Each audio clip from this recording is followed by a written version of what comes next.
This is Edgar otra vez bringing you another episode of the Flow Roll Podcast. On today's show, I have my good friend Martin the Lion.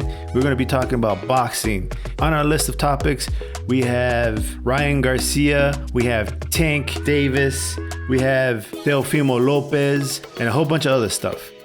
As always, like, subscribe, comment wherever you get your podcast at. And don't forget to follow us on Instagram as The Flow Roll. And like always, if you're in the need for a t-shirt, a cup, a throw pillow, head on over to theflowrollpodcast.com.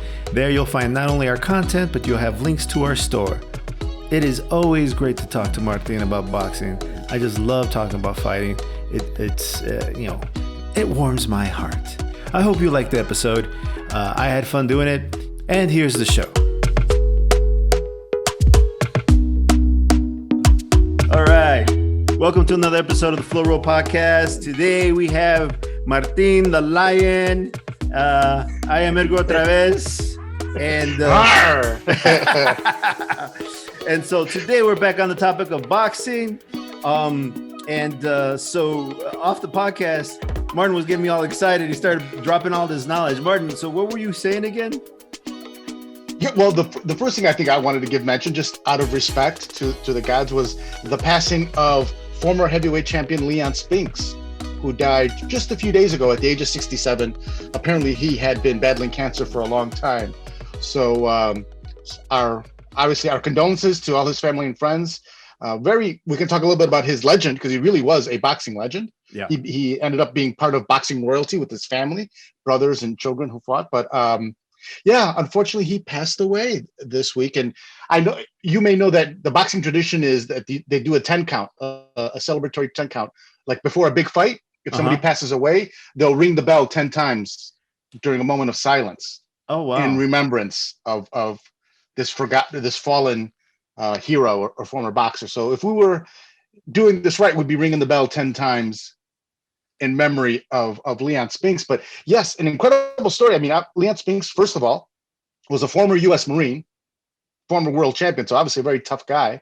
He was also part of the legendary 1976 Olympic boxing team, which was probably one of, if not the best boxing team that the U.S. has ever sent to an Olympic Games. It included guys like Sugar Ray Leonard were on that boxing team, was also a gold medalist. That's amazing. Howard Davis, amazing fighter, but never really did much in the pros, but he was certainly an amazing amateur. So he was part of that legendary class, I guess, Olympic fighting class. And then he goes on to beat Muhammad Ali in only his 8th professional fight. Wow. And he has another added distinction, which I did not know until a couple of days ago. He is the only man to take Muhammad Ali's heavyweight title in the boxing ring. What? Really? Wait a minute. Muhammad Ali that's the only time he ever lost the heavyweight title in the ring. But he's lost. Yes. But when he lost, he was not the heavyweight champion. Okay. So, yes, he was undefeated. And actually, this will lead into something that we'll talk about in a second regarding this movie that was just put out on one of the streaming services. But yes, when Ali was undefeated, when he became heavyweight champion, he was undefeated when he lost his boxing license for refusing to take the step forward to be inducted into the draft during the Vietnam War. Mm-hmm. So he loses his boxing license, and of course, he's stripped of the title. Yeah. When he's finally allowed to come back to boxing, Joe Frazier is now the champion. Okay. And then this is why Ali, one of his refrains in the lead up to the fight was saying, I'm still the champ if nobody's beaten me. Nobody's beaten me. I still am the champion. This is where he came up with the idea that he was the people's champ, that the people knew he was the real champ because nobody had whooped him yet in the ring to take his title. Well, he loses that first fight versus Frazier, but he wasn't the champion at that point. Okay. He was the challenger. But he beat Frazier at one point. And then, then he beats Frazier later on. Yes. Yeah. But when he beats Frazier when he fights him the second time, neither of them are champions. Oh, Jesus Christ. I didn't know that. So when Frazier and Ali fight for the second time, Frazier has just been destroyed by George Foreman in that famous fight where he gets knocked down like 7 or 8 times, just destroyed by George Foreman, who was a monster back then. Yeah, he was. So that's their second fight. And then the third fight happens right after Ali regains the title by beating Foreman. So after he beats Foreman, he fights Frazier the third time. He beats Frazier. Uh-huh. He continues fighting. Then he doesn't lose again until he faces Leon Spinks. Okay. So, and even though he, like you said, yes, he did lose some fights along the way, but at the time he was not heavyweight champion. So yes, so that's another. I just was astounded by that. He has that distinction of being the only man to have taken his title away in the boxing ring. So, mad props to Leon Spinks. I had no idea. I thought he might have lost that title along the way to Joe Frazier, Smoking Joe. And you know what? It had never occurred to me, but yeah, that makes perfect sense. Ali never lost the title in the ring until he fought Leon Spinks. Huh. And now this is a well past his prime, Muhammad Ali. I remember that I had a couple of friends that were convinced that Ali threw the fight so that he could win the championship again and be the only person to win it 3 times. So there was people who thought that because it really didn't make any sense that Leon Spinks could beat Muhammad Ali, even in advance Muhammad Ali. And in the rematch, Ali beat him pretty easily. And then really Leon Spinks didn't really do much after that. He fought Larry Holmes once, trying to win the title again. He got beaten pretty badly by Larry Holmes. I believe he went down to cruiserweight, tried to do a little bit down there, but didn't really do anything. His brother Michael Spinks, of course, went on to become the light heavyweight champion and then the heavyweight champion. He would eventually beat Larry Holmes before losing the title in that big fight with Mike Tyson, where he gets knocked out in the first 90 seconds, I believe. I remember that one. I remember him getting knocked out. It was ferocious. Like I couldn't get it. I had to read about it in the paper, and the description was like this guy got knocked out in the first round or something, and it was like destruction. And I was like, what? The way they described it, Yeah. But man. So, okay. So then you said that there's a movie now. So there's this movie. I believe it's on Prime, right? No. I want to say it's on Prime, and it's called One Night in Miami. Mm-hmm. And it's a fascinating story, which I've known a little bit about for a while, just because it's about 2 of my idols, Muhammad Ali in the boxing ring and the immortal Sam Cooke, the legendary singer, entertainer. But it's about the night in February 1964 down in Miami. And just to set the stage, this is an incredible weekend for American culture. It's really hard to describe what a huge weekend this is. So on this weekend in early February 64, we have to remember this is right after John F. Kennedy was assassinated in November. Okay. The prior November. The country is really scared. Right? Are the Russians behind this? Are they trying to take over? And on top of that, Muhammad Ali, at that time, Cassius Clay, is this loudmouth heavyweight who's palling around with Malcolm X. Yes. And I know it may be hard for people to believe, but there was a time when America was scared shitless of black liberation and black freedom. We know those days have long passed. I'm being very sarcastic right now in case you're not picking it up. So yes, so that the Nation of Islam scared the shit out of America in 1964. And Malcolm X in particular scared the shit out of him. And there's this guy, Cassius Clay, palling around with Malcolm X, talking all this shit about, again, black liberation, being free of the white man's oppression. And that didn't sit too well. So that weekend, Cassius Clay is fighting for the heavyweight championship against Sonny Liston. Okay. Sonny Liston at this time is considered a monster. Cassius Clay at this time, as he is called, is a huge underdog. Nobody seriously thinks he has a chance to beat the Big Bear, as they called him. Sonny Liston had just come off of just destroying a bunch of guys, including Floyd. What was his name? Floyd Patterson. Okay. Was a former heavyweight champion, former Olympic champion. Liston destroyed him twice, like he was a paper bag. Just ripped him apart. Ooh. Brutal. And on top of that, he also had connections with the mob. So he was just imagine like a bigger, stronger, mobbed up Mike Tyson guy. This was the image that he carried to the American public. So the idea that Cassius Clay at that time would be able to do anything to Sonny Liston was preposterous. So as it turns out, for this weekend, Cassius Clay gets together. He brings Malcolm X, down to Miami to kind of, I guess, help prop him up. And they meet up with Sam Cooke, who I think is the greatest male vocalist in the history of recorded music. Oh, wow. I'll put it out there. I think Sam Cooke is easily the greatest male vocalist that has ever been recorded. Pop music. We'll put opera aside. I'll put opera aside because I don't want to say he's better than an opera singer because that's kind of a tough thing. But in terms of pop vocalist, male, hands down, Sam Cooke best. No question about it. Wow. In my book. And as a matter of fact, that very weekend, Sam Cooke records a legendary live performance in Miami, which is called One Night Live at the Harlem Square Theater, where Sam Cooke rips it up. If anybody has a chance to listen to this is, I for a long time thought it was the greatest live recording I've ever heard. Now I'd say it's probably the second greatest live recording I've ever heard, after the Allman Brothers live at the Fillmore. But this is Sam Cooke in his element with a largely black audience, fucking throwing down vocally with soul and those gospel roots, and the crowd is going nuts. The women are screaming for him. The guys are yelling at him like, "You're the man." It's pretty incredible. You have to listen. Again, I would strongly urge people to go catch this recording of Sam Cooke live at the Harlem Square Theater. It is one of the greatest live recordings ever captured. Wow, it's magic. I'm gonna check this out. Sam Cooke, Harlem live recording. Yeah, Harlem. I believe it's called the Harlem Square Theater. Okay. And in particular, I want to say it's on side 2. There's this little part where he goes from a song called "Somebody Have Mercy" and he begins to go into another song, great song, called "Bring It On Home to Me." He does like a little sermon, a little preachy thing that leads into the next one. It is electrifying. Wow. Electrifying. I mean, just talking about it, the hairs on your skin stand up, the way he engages the audience and the passion that he puts into it. And to think this is happening this weekend.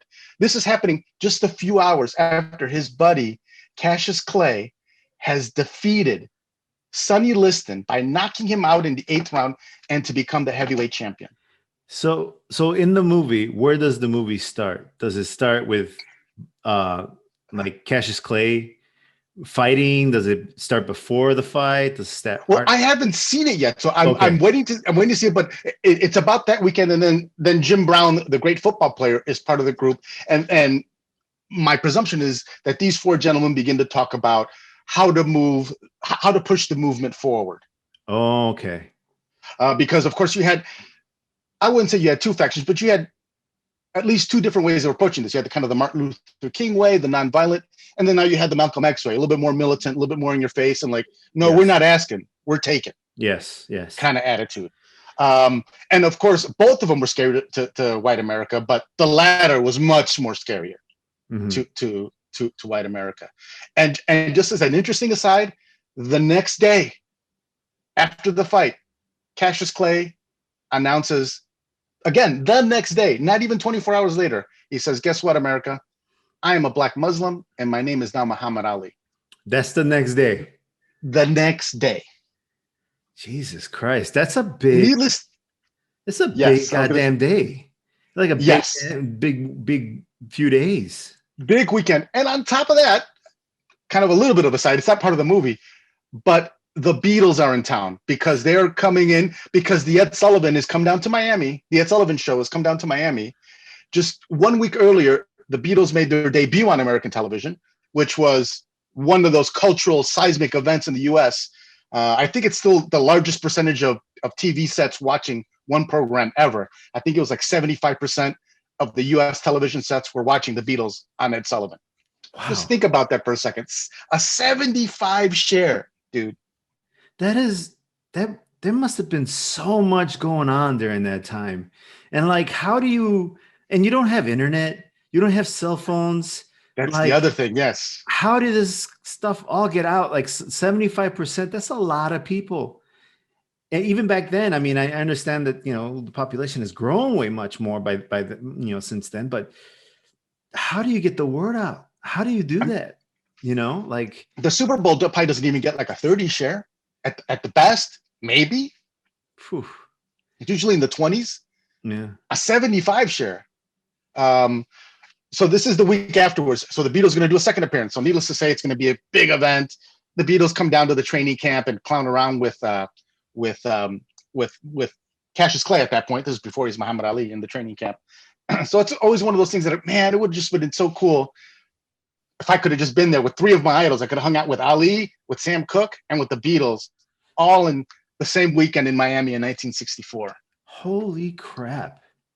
I mean, never mind, not just like you have, Malcolm X, Sam Cooke, all these people talking possibly in one space. But then you have Beatles. It's just like, what? Like, there's so much shit going on. There's just so much going on. Like, if I was one of like their little entourage people, my head would have been exploding every other day, Like, what? We're meeting with Malcolm X now? What? We're going to see the Beatles now? What? We're going to see, like, we're going to the Sam Cooke show tonight? We're going to the Sam Cooke? Like you're going to ruin me for the rest of the rest of life, because no weekend is going to be like that ever again, It's going to be a tough weekend to top. So I'm really looking forward to seeing the movie and see how they do a take on it. I did notice also that on Prime, there's also a documentary on Sam Cooke, which that's the feature film I wish they would make, because the Sam Cooke story and the tragic ending of his life it's a movie that's already written. I don't understand why this hasn't been done yet, why the biopic hasn't been done. There's been a number of documentaries, and so there's a new one on Prime on Sam Cooke for people who don't know that much about him or may only know him for a couple of his big hits. Mm-hmm. He was much more than that. He was a civil rights leader. He was, I believe, the first black man to own his own record company. Wow. Because he refused to have his rights sold, be owned by a corporation. So he was his own. He wrote his own songs, so that's the reason why he could do that. So yeah, just an incredible story and just a tragic death as well for Sam Cooke. But so if people want to catch that, that's also a great thing to watch in addition to this One Night in Miami. So I'm looking forward to watching. I've been wanting to watch it the last couple of days. So I will watch it. Hopefully next time we see it, we can check it out. We can discuss it and see what we thought about it. But it looks like it's a really good movie. Yeah, I've been wanting to check out that One Night in Miami. I saw it in my feed or in the ad space for like Prime or whatever. Mm-hmm. And yeah. I just and I put it in my watch list, but my watch list is like 1,000 things long, So it's just, so maybe I'm gonna bump it up to the top now, because you really kind of presented a lot. Damn, I had no idea, like, because they don't tell you in the little info, the little synopsis. Yeah, they don't tell you like all the stuff that you're talking about. That there's the Beatles, and then it's after the death of JFK. JFK. Yeah. I was gonna say FDR. JFK, and it's just like there must be so much energy in America, mm-hmm. anxiety wise, hope wise, fear wise, all those, like, there must be so much emotion going on in the world. But again, like, you don't have social media, you don't have internet, you don't have these other things kind of throwing fuel on the fire, right? Mm-hmm. So maybe like my perception of it might be wrong. Maybe people were just like, oh, look who's on TV, like, what I'm saying? Like, I have no idea what the general perception was back then. Yeah. Well, certainly by this time, Malcolm X was well known and was feared. It was definitely feared. The opinions around him were pretty well formed. Mm-hmm. I mean, people hated MLK. They hated Martin Luther King. So you can only imagine what they thought about Malcolm X. Yeah. Wow. That sounds like some really good watching right there, man. Mm-hmm. I can't wait to watch that. And it's also a time, I think, for us boxing fans when boxing was much more at the forefront of popular culture, where the heavyweight champion of the world was one of the most famous people on the planet. This is that time. So I also think it's kind of neat to see that. It's to see the kind of impact that boxing used to have on the culture at large. Yeah. Well, yeah. And this kind of is a good segue now, because what I want to say is that now one of the complaints are, and you've mentioned this before, but that the title doesn't mean anything anymore. There's so many of them, Mm-hmm. and so many like little organizations. Everybody's got a belt. Everybody's got like 5, 6 belts, and it's like it doesn't. It kind of takes away the impact, the importance of being a champion, right? Which is one of like Teofimo's complaints. He Mm-hmm. was on a recent podcast with Mike Tyson, Oh yeah, and yeah. and one of the takeaways during that conversation, because there wasn't much else, but in my opinion, but excuse me, like it was his complaint was that there's so many people with so many belts that it devalues the belt, and he just Mm-hmm. wants to fight. He wants to prove that he is the best, which I have nothing but respect for. He wants to, make a name for himself, not as I guess what he called a paper champion. He wants to be a champion who does not fear fighting anyone, who Mm-hmm. he will take whoever he wants, whoever's ready. And I really admired that. Um, Again, Teofimo Senior was on there. He he likes to steal the spotlight, and I know, dude. What is up with that guy? he bothers me, man. He bothers, He bothers me too. and I don't want to. I don't want to speak bad of the guy, because obviously he's very proud of his son, right? And Mm-hmm. his treatment of his son, the success that he's had with him, it you know, I don't know if it came from a place of love, right? I don't know if he's using his son. I don't know if he's Mm-hmm. if he's proud of his son. Um, does the other because one of the problems I have with him is that he every second, every moment that he can steal the spotlight from his son, he seems to kind of go for it, and I'm like, dude, this is not your time, you know. Mm-hmm. And his son is kind of like he doesn't care, right? Like it's like, at least from what I got in the podcast, his son was fine with his father, jumping in and saying whatever and being the hype man and doing all the nonsense.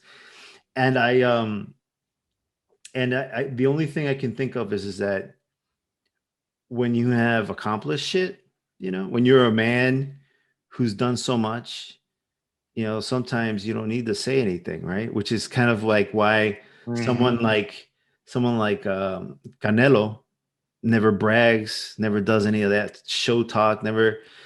He's got nothing to prove, right? Mm-hmm. He's done stuff, right? And then now you got this guy, his got Teofimo Senior. I don't want to say he never done anything, but he doesn't have what his son has, right? Right. And so he's Yeah. absolutely living vicariously through his son's success, and it's sad. It's sad. I feel bad for him because I don't know if he realizes what he looks like, right? Mm-hmm. And maybe Mm-hmm. he does, and maybe he doesn't care. I don't know. But the thing that I've been enjoying most is all the shit talking that these guys will do, because they get on that podcast and Tyson will call up like I can't remember who he called up. I want to say it was Javante Davis. I don't think it was. It was Yeah. Yeah. I think he did. I Yeah, I think he did. or Or was was it? it Delvin Haney? I was gonna say Delvin Haney, Haney, because he called him up, and Teofimo Jr. was like, "What's up, you ugly mother?" And so I was like, "Yeah." And so I can't help but enjoy the Mike Tyson podcast for him doing that kind of stuff, because he takes every moment to instigate, and it's all fun. Like they all Yeah. like look at each other. I was just like, wow, what a fun little boys club you guys got going on there. Well, half the fun to the lead of a fight is just the shit talking going back and forth. That's a big part of the fun. So yeah, I'm all for that. I'm down for that.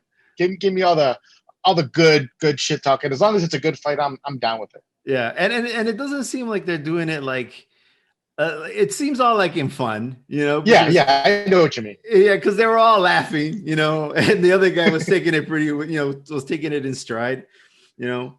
But he did the same thing with Ryan Garcia, and Mm-hmm. Ryan Garcia was the one who was talking to Tank. He talked the tank. I say, yeah, Ryan he doesn't need much to get going. He doesn't need No. much to egging on. Yeah. And no, and he's young. And it was interesting to watch him live, or not live, but watch him like Mm-hmm. actually talk, because I only see him in like, in his Instagram feed and Right. Yeah. after fights and stuff. But to see him, like his personality and stuff, to see who he is, I'm like, oh, you're just young. You're just young, Incredibly young. incredibly young. You don't. Not that he doesn't know anything, but he's just like he hasn't matured yet. Yeah. He's he's excitable. He's got that energy.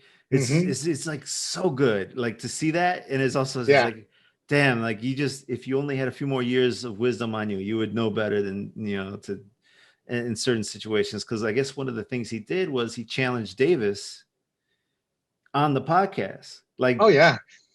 Tyson called the guy up, fucking Garcia got on the phone, called him all kinds of names, and said that he was gonna challenge him and he was gonna kick his ass. And then like 3 days later or something, he announces he's got a fight with Pacquiao. Which I heard now is in doubt. Yes.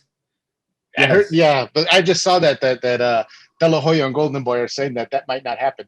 Which it always. I guess we can talk about Ryan Garcia's last fight in a second, but that matchup always struck me as curious. Why, if you're Ryan Garcia, why you would want that Pacquiao fight?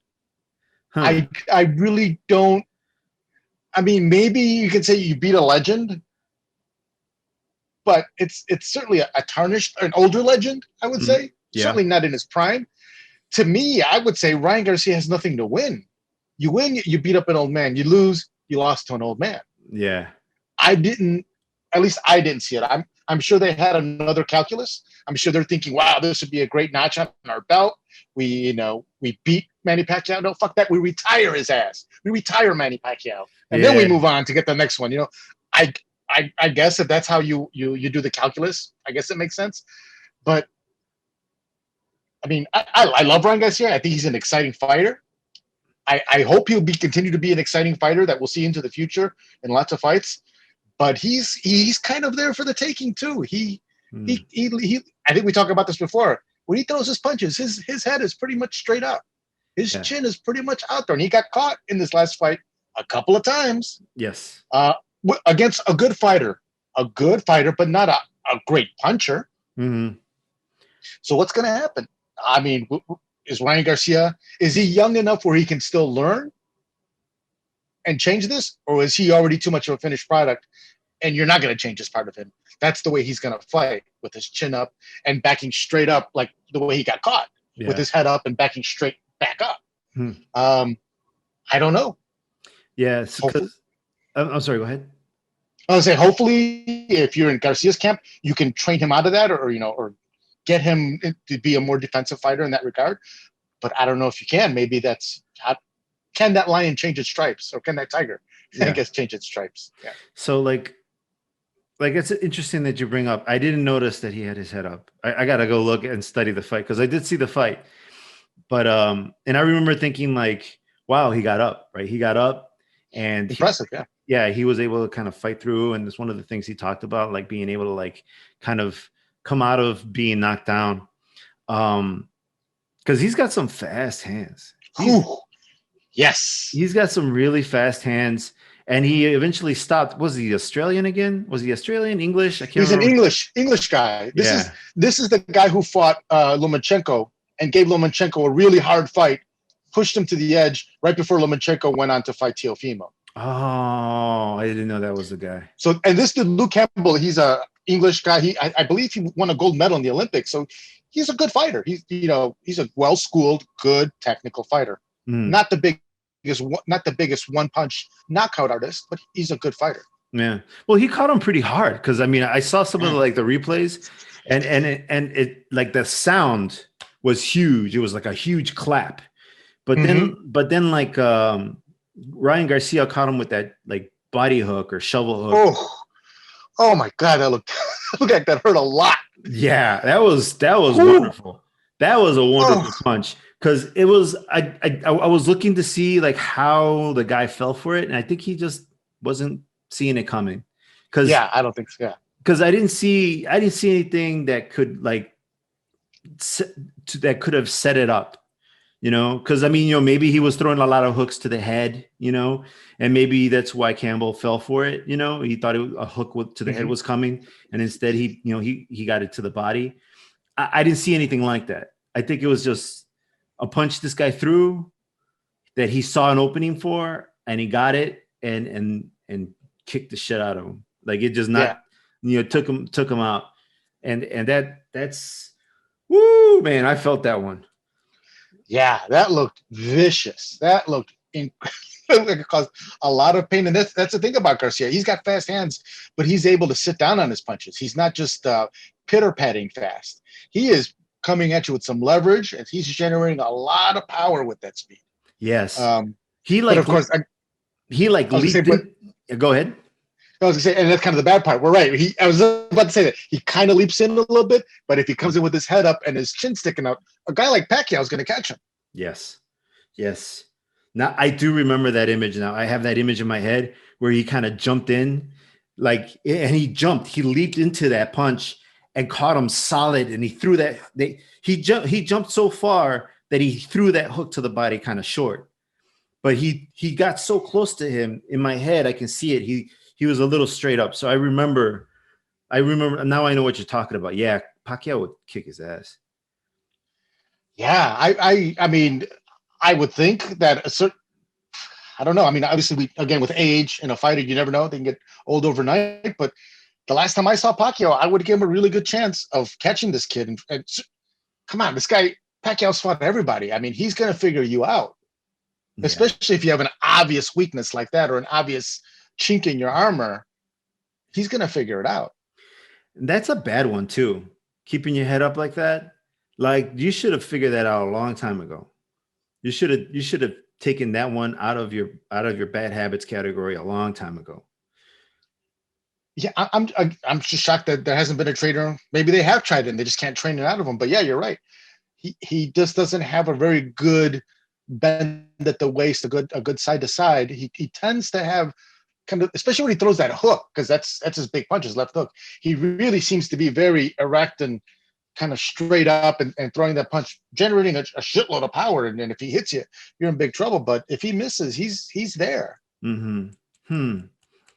Which we've kind of seen already. Yeah, but he's an exciting fighter. I mean, I'll watch Ryan Garcia fight anytime. Yeah, I'll watch that fight.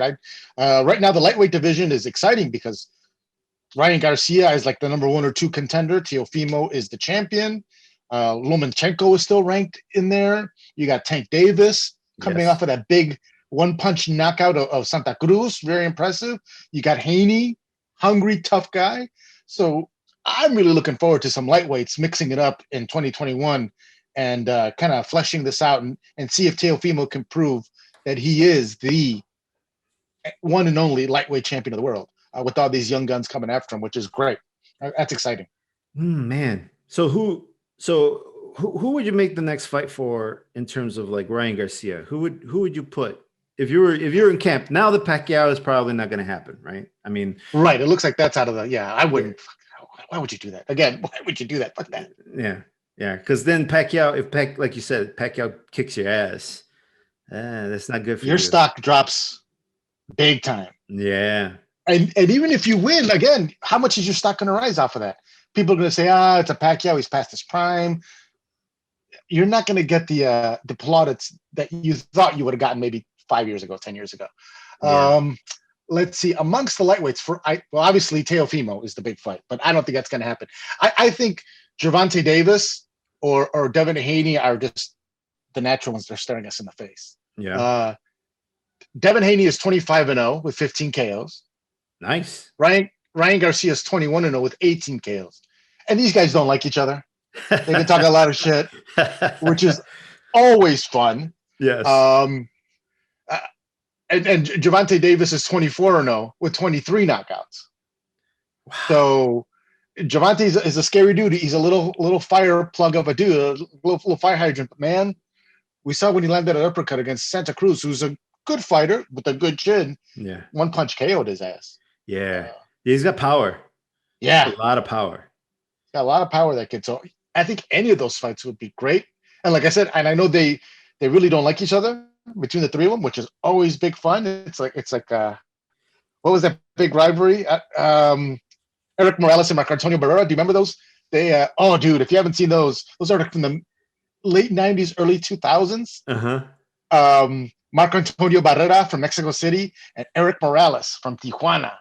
Those boys hated each other, and they were good fighters. And they actually have a Manny Pacquiao connection. Oh, really? Well, Barrera was in his prime. He was one of the best fighters of the world, pound for pound. And he comes out and he faces this relatively unknown kid named Manny Pacquiao, making his television debut in whatever, 95, 98, whatever that was. Fucking Pacquiao runs him over. I remember watching that fight. Could not believe it. Like, Yeah. I thought, Barrera's going to beat this little Filipino kid in a couple of rounds and, he's make the next big fight. And fucking from round one, Pacquiao just beats the shit out of Barrera. A good fighter. And then later on, Pacquiao would go on to lose to Eric Morales in their first fight.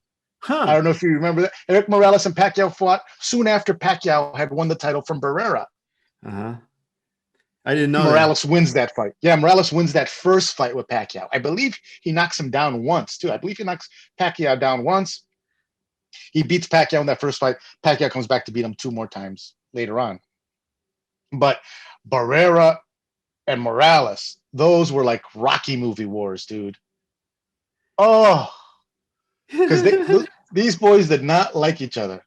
And you know how you got 2 Mexican guys who can fight who don't like each other? Dude, it was serious. In the press conferences, they were fighting. In between rounds, they were fighting. I think their wives were fighting in the audience. Like, there is genuine badass blood between them. Like, they don't like each other at all. And dude, they put on some fights. I want to say it was 2, maybe 3 fights. Oh, but those were again, they were like Rocky movies, but real life Rocky movies. Fought at the highest level. It always breaks my heart to see Latinos like hate each other like that. But it's even more ridiculous when they're from the same country and they hate each other. I'm like, dude, you're not that much different than that guy. Like why? What's wrong with you? Why are you guys fighting? Yeah.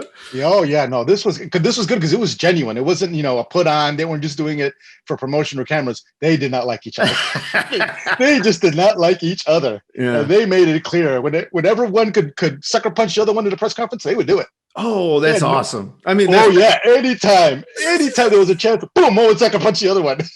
Oh wow. So then. Oh shit. So then, you know how like after you lose a fight, right?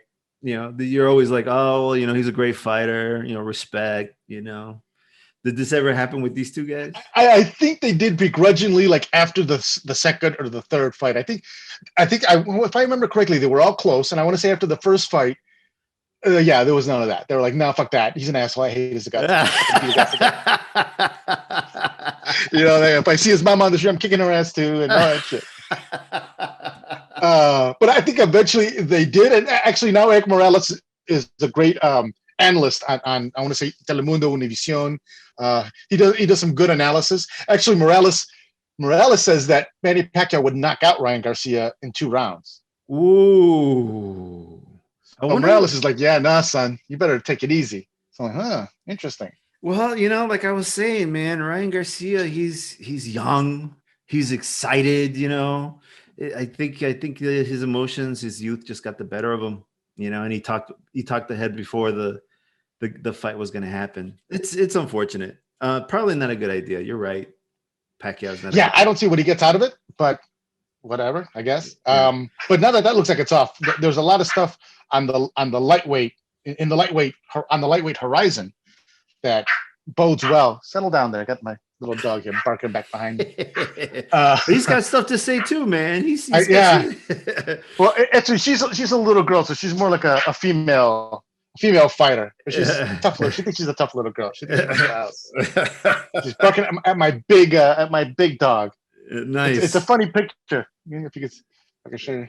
You can see him back there. Oh. She's barking at the big one laying in bed there, like she owns the joint. Yeah, that's usually the case, man. It's always the little one. It usually is. They got to show who's boss because of their size. That's right.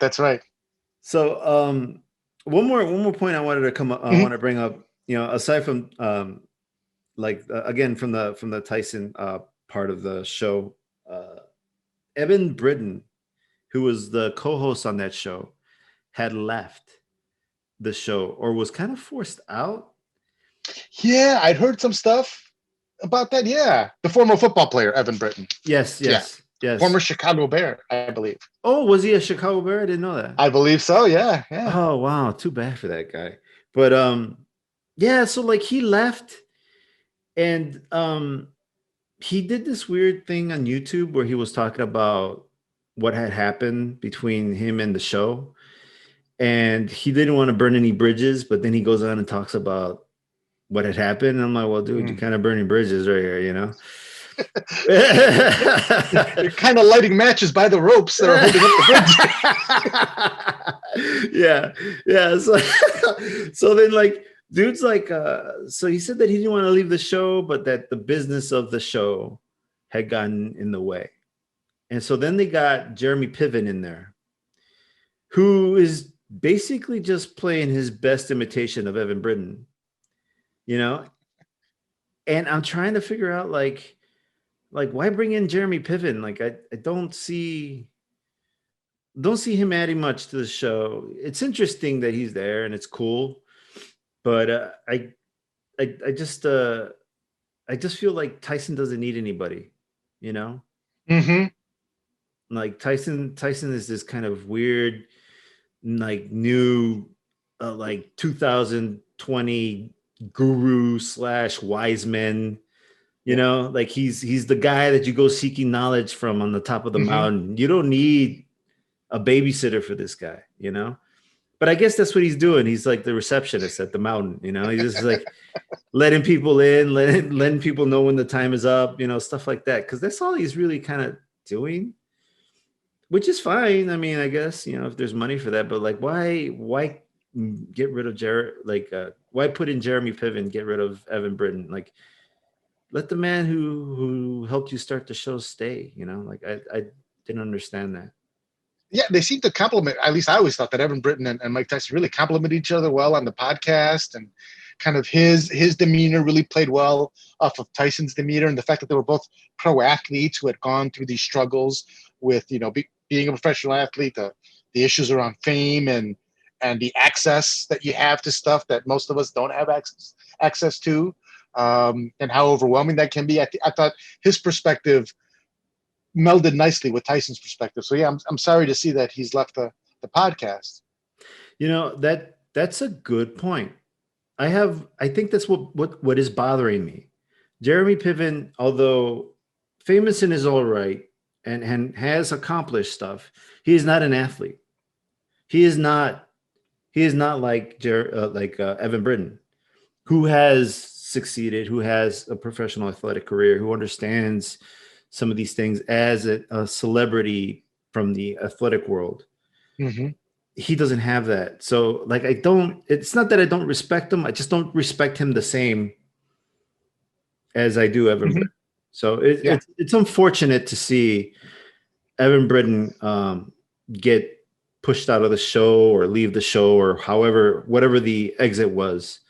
I didn't like seeing it, but I guess we'll see what happens now. Because they've been getting Yeah. some really interesting people on that show.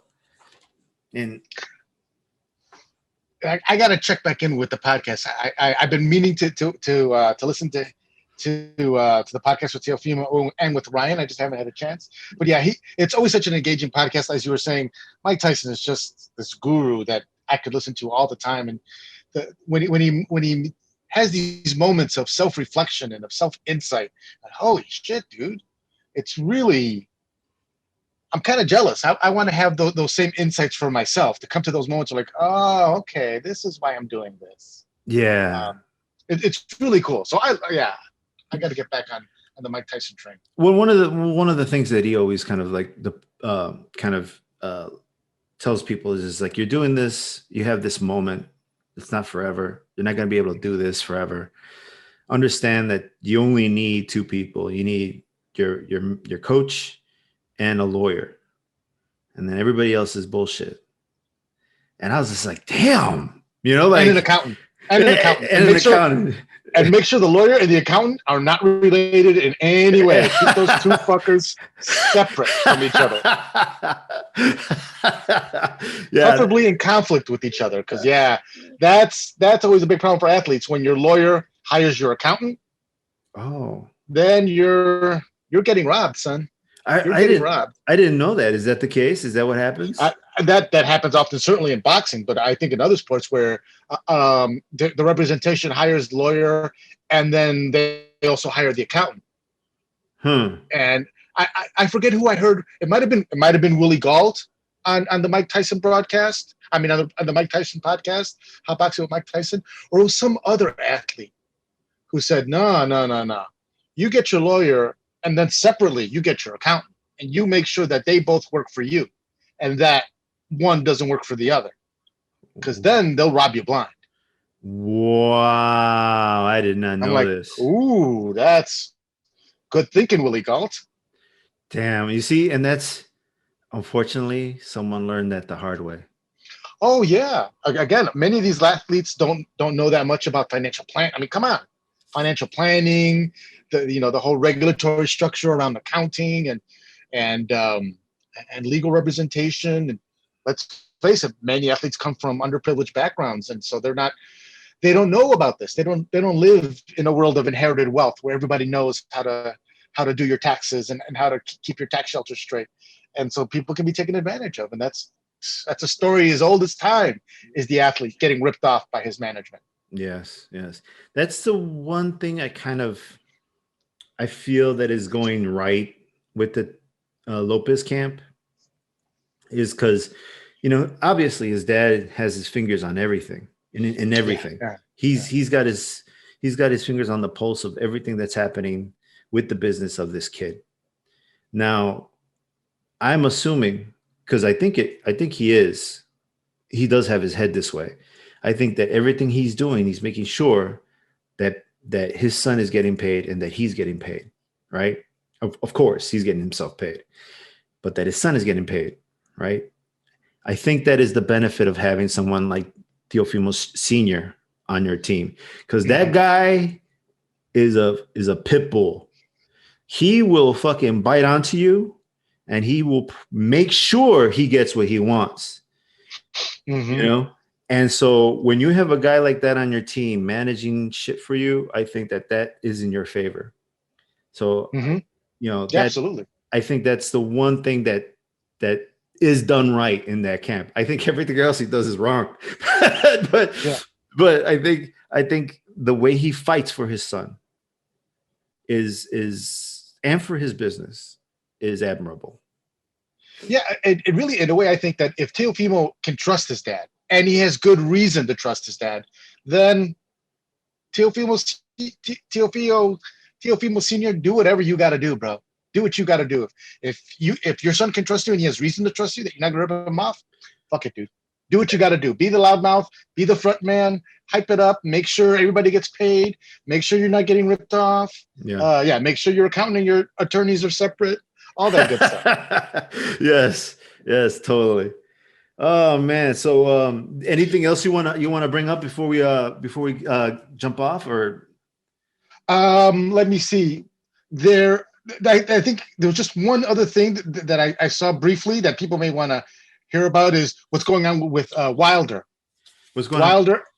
And well, his former trainer, Mark Breland, the man that Wilder accused of actually being in cahoots with Tyson Fury, that he threw in the towel too early when he was getting his ass knocked out. That guy. It was his former trainer. Well, Mark Breland has come out in the last couple of weeks and said that he thinks Wilder's career is over. He really has no chance as being a top heavyweight, that all he has is one punch, and now that people have figured that out, he's not going anywhere. So apparently Wilder is very, very hurt by this, which is kind of funny to be like, dude, you just threw your trainer under the bus a couple of months ago. You accused him of siding with the other side. Basically setting you up, saying, I think I remember I told you that he started accusing Breland of putting something in his water. Yes, he said he felt weird. That no, dude, it wasn't the water. It was the punches to the face. That's why you felt weird. Oh, that poor guy. He's going nuts. Oh, that poor guy. I feel bad for Wilder. I suspect the money's there. He'll probably have at least one more fight because there's money to be made there. But I don't know what else there's going to be there for him afterwards. So just kind of an interesting little thing that the saga with Wilder continues as we await for the big fight, not just the biggest fight in heavyweight boxing, but I think the biggest fight in boxing for 2021 will be Anthony Joshua versus Tyson Fury. So I'm hearing they're working on it. I know Joshua's fighting later on this winter, early spring, in the lead up to hopefully a fight with Tyson Fury. So let's keep our fingers crossed because I know all of us want to see that fight. I want to see that fight. Yeah, I would love to see that fight. That would be great. That would be fucking great. It would make 2021 really, really nice for me because, with the pandemic and stuff, it's been pretty dull, man. Yes, yes. I mean, all I really do have to look forward to are some good fights. And what's funny? Like I tried to watch that McGregor fight. McGregor was supposed to fight another guy, Dustin Poirier, and I was trying real hard, but something happened to the ESPN servers. Oh. And so, like, I guess half the people who were trying to log on and watch the show could not get on. Ooh. So I don't know what the numbers are or what happened, but I mean, I missed the first fight and I really wanted to watch it. It was a girl fight. And I missed that first fight, saw it on Twitter that I missed it. And I said, fuck it, I give up. Because it was like 30 minutes into the show. I didn't get to see it, So I gave up. Yeah, I was like, fuck this. I'm not paying. Yeah. I'm not paying because it was like $70. I'm like, I'm not paying $70 for not the whole show. Like, I mean, they give you they on top of the what you pay for, they throw the show on again on top of all over again, so you could see the replay with the price that you pay. So you could see the replay, but I already know what happened because I saw it on Twitter.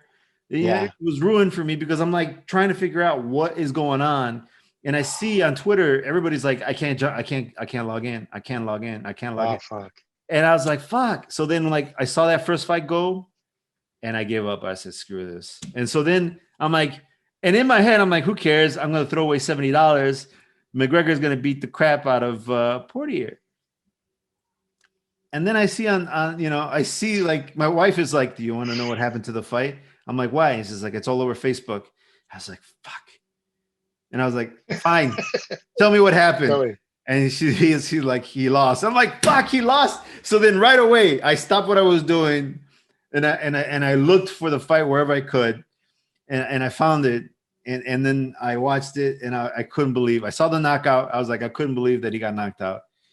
And I was just like, shit. And all I could think about was, oh, you see, this is what happens. It's more of the same kind of like you're getting pulled in too many directions kind of stuff. It happens with every fighter, right? You start showing up in movies, you start doing businesses and other commercials. Yeah, you're selling whiskey and shit now. You're selling whiskey, you're selling McDonald's hamburgers in the back of a truck, you're selling Foreman grills, you're selling all kinds of stuff. Just for men, hair coloring and shit. All kinds of shit, underwear. Yeah. You get popular. Well, I mean, the other thing too is just like you only have a few minutes of stardom. Exactly.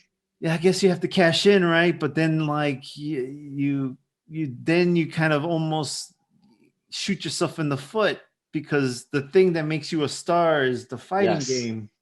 But if you lose the fighting game, then you can't do all these other things that make you that take advantage of your popularity. Yeah. It's a delicate balance because you're right. You have to strike while the iron is hot. And of course, endorsement deals are now such a big part of money that athletes can make. But you're right. But you still got to stay focused on what brought you to the dance. Yes. If you forget what brought you to the dance, then it really doesn't matter. Because the second you're no longer champion, guess what? People don't care if you were selling them whiskey or underwear or just for men. Suddenly they're moving on to the next guy, the guy who beat you or the gal who beat you. Yeah, because then it changes hands, right? That celebrity status changes hands, and you're no longer the hot ticket anymore. Yep. It's all fleeting, bro. Everything. It's all fleeting. Yeah. It's only for a little while and then it's gone. It's gone. That's how I think about everything. It's just like, okay, well, see how long this lasts. Yeah, it's all ephemeral. One of my favorite words. It's all ephemeral. Just Is that what that means? Like temporary, transitory. Just lasts for a little while. It's fleeting. It's all fleeting. It's like a comet in the sky. It's bright, but not long. Or is that a meteor? I think it's a meteor. Comets last a long time. They come back every 80 years. Got my astronomical metaphors, but you know what I'm saying. I knew exactly. Hey, dude, if you would have kept going, I wouldn't have known any different, man. I didn't even know what the first word meant. It's like a meteor, bright, but doesn't last very long. No, it doesn't. It burns intensely, but briefly. All right, man. Well, thanks so much for coming on. I really appreciate it. Thank you for having me. It's always a pleasure. Always Big a pleasure. Fights coming up. Yeah, dude, I always enjoy talking to you about boxing, dude. It is so much fun. It's always. I was going to let you know that on DAZN on the 13th, your boy Chocolatito Gonzalez is back. Chocolatito! He's fighting Estrada. It's a rematch of a fight that Chocolatito won. Of course, Chocolatito's got a little bit of miles on him now. He's been knocked down a few times and lost, but that'll be an interesting fight. And then on the 20th on ESPN, free fight, Berchelt versus Valdez, two Mexican junior lightweights fighting for a title. That should be a good fight. Berchelt? Berchelt. Very interesting last name. Versus Valdez on February 20th on ESPN. I'll check those out. I'll make sure to definitely check those out, and then we can recap that. Next time, maybe we'll even talk about One Night in Miami and anything else that pops up between then and now and then. Yeah, no, I got to watch that One Night in Miami. I'll let you know what I think, man. It sounds fantastic. I can't wait to watch it, Yeah. All right, brother. Thanks so much for coming on, man. It's a pleasure being here with you, always. All right. This is Edgar otra vez with my good friend, Martin the Lion. And we'll catch you next time. Thank you so much.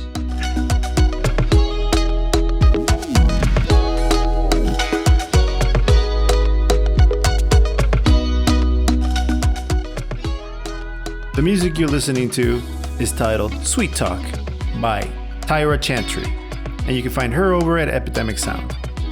Man, Martin dropping knowledge. I can't wait to watch that movie Martin was talking about. You can find that movie on Prime, and it's called One Night in Miami. Like I said, it's always good to talk boxing with my boy Martin. If you like what you're hearing, why don't you give us a hand and head on over to theflowropodcast.com. Give us a shout out, comment on stuff, purchase a mug, what have you. Also, don't forget to like, subscribe, wherever you listen to your podcasts. Don't forget to follow us on Instagram. And as always, thank you for listening. This is Ergo Otra Vez on the Flow Road Podcast. We'll catch you next time. Bye.